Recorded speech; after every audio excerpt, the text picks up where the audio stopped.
liberdade de expressão. Estou aqui conversando com o jornalista Wellington Alves e o doutor Lucas Braga, que é advogado. A gente vai ver um VT agora sobre intolerância religiosa, e tem um caso que a gente até citou, né, o caso Charlie Hebdo, né, em Paris, né, um caso de intolerância religiosa clássico, ou seja, que chocou o mundo todo, né, e a gente poderia conversar liberdade de expressão, desrespeito, quando toca em religião. Vamos ver o VT, vamos ver. Não é nosso meio. Apesar de sua importância, em Paris, teve um atentado contra a sede do jornal Charlie Hebdo, que é um jornal satírico francês muito famoso, que vinha publicando vários cartoons satirizando Maomé e o islamismo.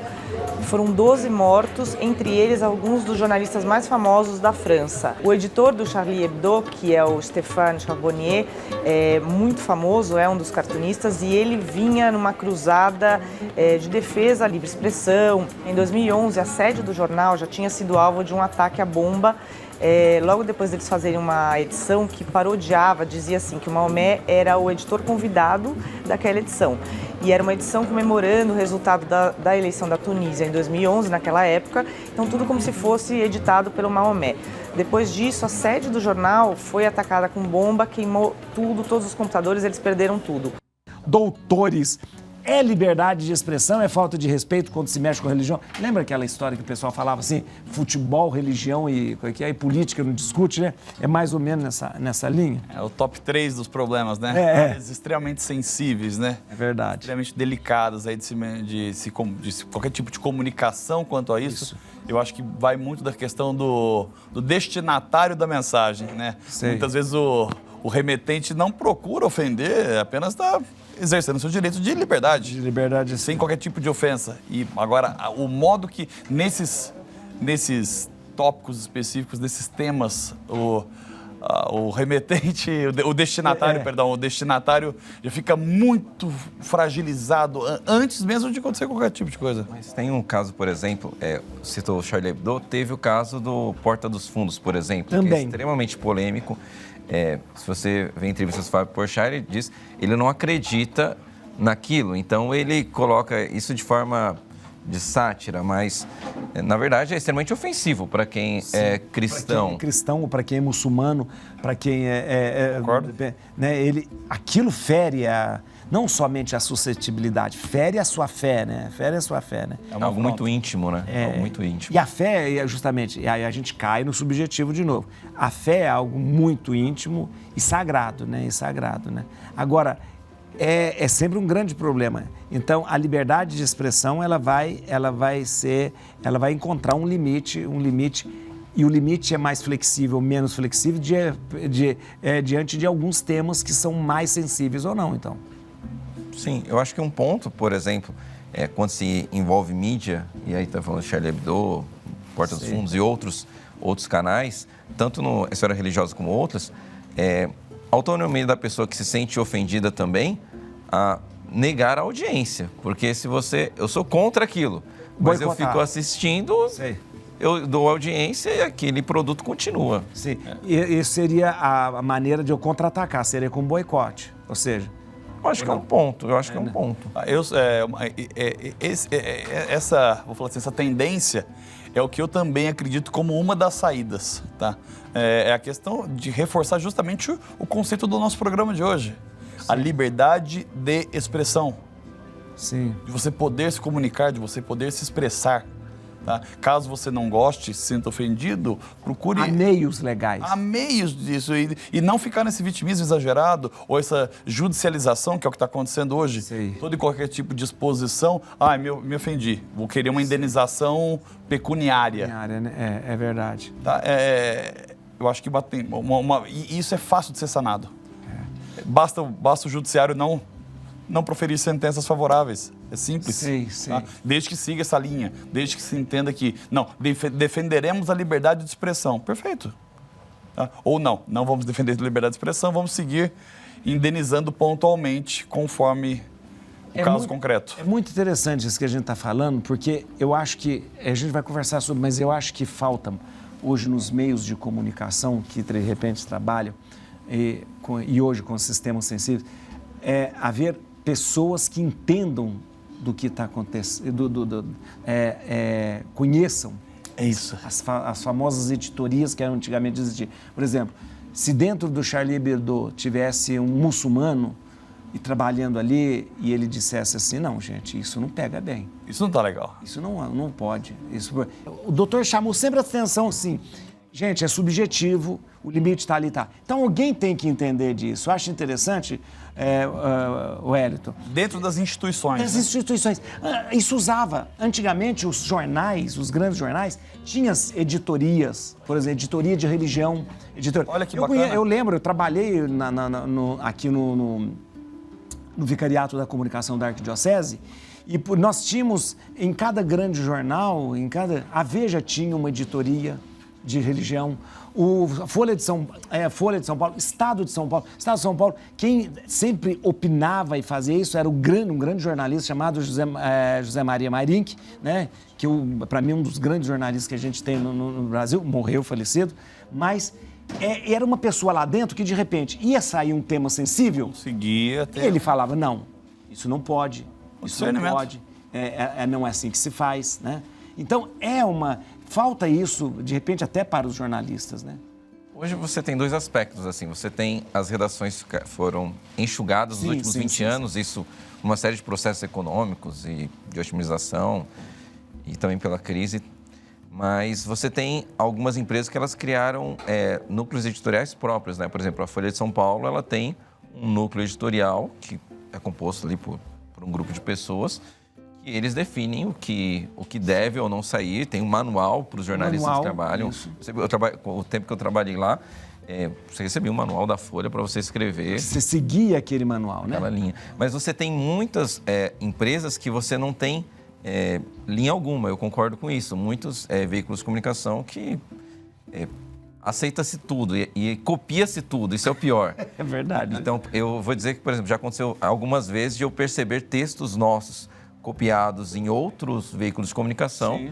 E eu ingressei lá, pedi lá para o Facebook, as redes sociais, excluírem, e normalmente é excluído. É excluído, né? Mas então, a gente está num processo complexo aí da comunicação, poderia dizer, nesse momento. É interessante. Então, essa coisa dessa sensibilidade do editor, né?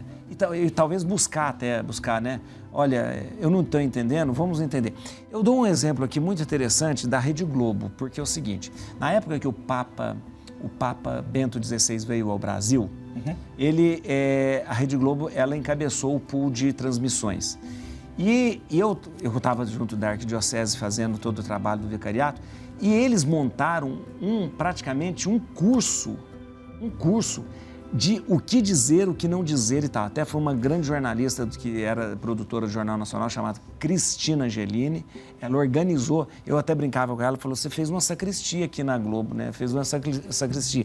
E ela organizou isso. Olha, né? Que Organizou. Então, os repórteres, os jornalistas, né? Eu mesmo dei várias vezes, eu dei várias palestras para eles, explicando, é esse o termo de tratamento, é assim que se fala com um cardeal, é assim que se fala com um bispo, é assim que se fala com um papa, é assim que... Né? Então, e usando esse cuidado... Não, você não toca nesse assunto, você toca nesse assunto. Então, esse cuidado precisa ter nos... Recentemente teve alguns ajustes que eu, como leitor e ouvinte, telespectador, eu acompanhei na mídia ajustes legais de nomenclatura. Tá? O suspeito, o então indiciado, também, né? O condenado, conforme a fase processual. Sei. Tá? Porque é uma diferença grande, né? Uma diferença absurda. Tá? Isso dá um problema no processo. E cai justamente no que nós estamos falando aqui hoje. Justamente. Tá? Justamente.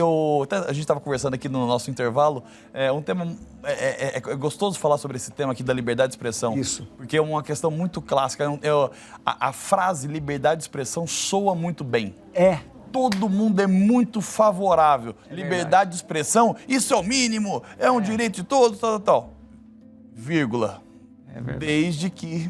Não, então. Isso é verdade. Não me afronte. Pô, mas peraí, me afronte. Eu posso ter liberdade de expressão, você não, né? Tipo assim, né? É maluco essa questão, entendeu? É verdade. Então, é uma questão bem interessante. Aí, como que a gente chega nesse ponto? Muito bem, gente. A gente está falando sobre liberdade de expressão, censura e tal. O Já Vi na TV hoje, Já Vi na TV é um quadro que a gente sempre traz alguma coisa da TV no Brasil. A televisão brasileira passou por um momento onde a liberdade de expressão era praticamente, assim, banida, censurada e tal, aquela coisa. Veja agora um episódio muito interessante, com a Hebe Camargo. Veja só.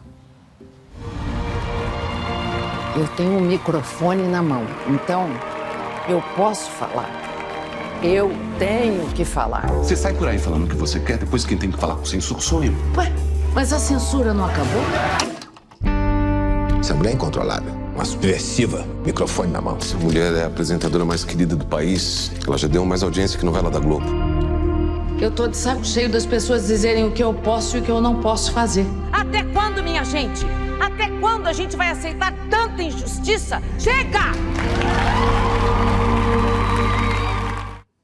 Na verdade, esse é um trecho da minissérie Hebe, e a Hebe ela sempre desafiou essa questão, mesmo num tempo de exceção, mas ela tinha as costas largas porque era uma grande apresentadora e tinha, né, mas nem sempre é assim, né? A gente, para falar dessa forma, a gente precisa Essa popularidade protegia né? demais, protegia, né? É verdade. Não né? conseguiria travar a principal estrela do... É verdade, porque isso ficaria muito ruim também.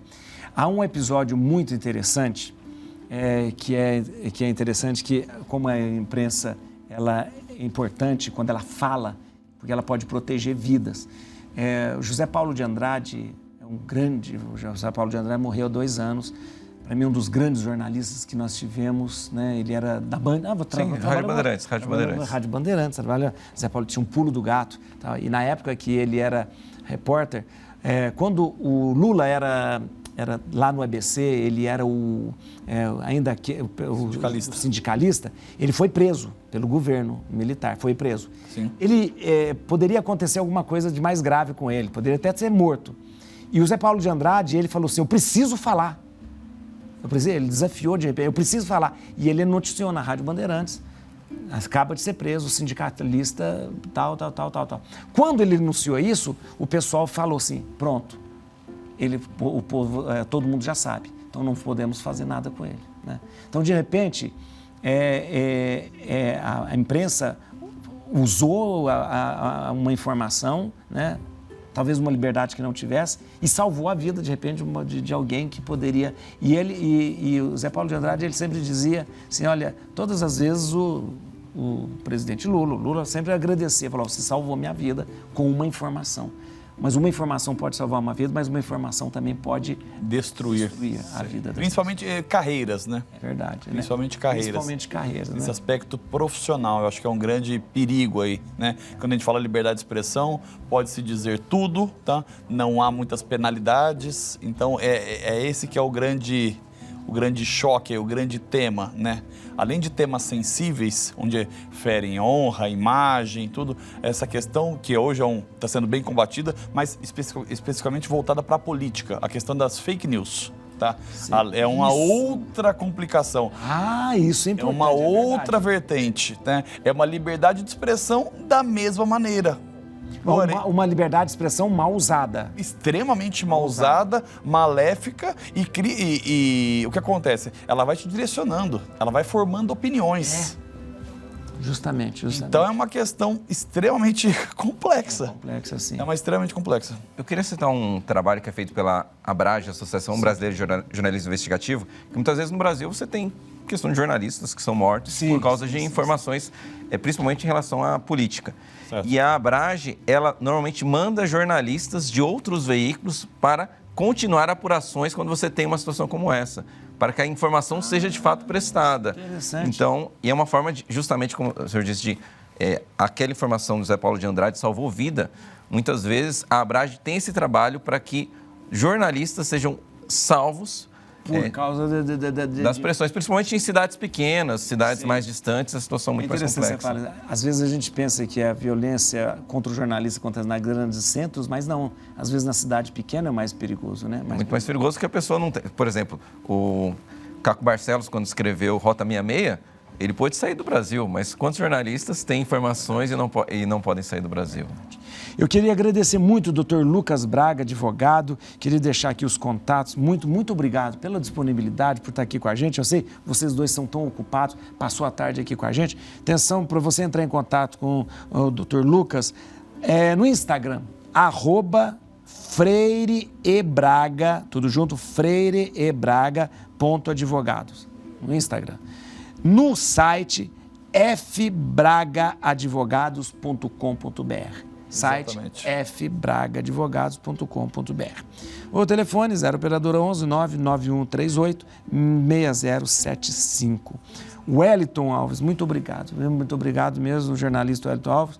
E o Wellington, aqui nas redes sociais, é Wellington Alves. Todas as redes sociais, Wellington Alves.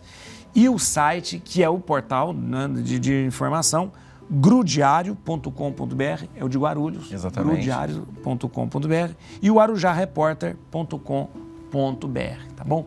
Muito obrigado mesmo. Obrigado. Que privilégio voltar para essa casa sempre. É muito bom e vai voltar mais vezes. Estaremos sempre à disposição. Obrigado, viu? Obrigado, padre. Um grande prazer.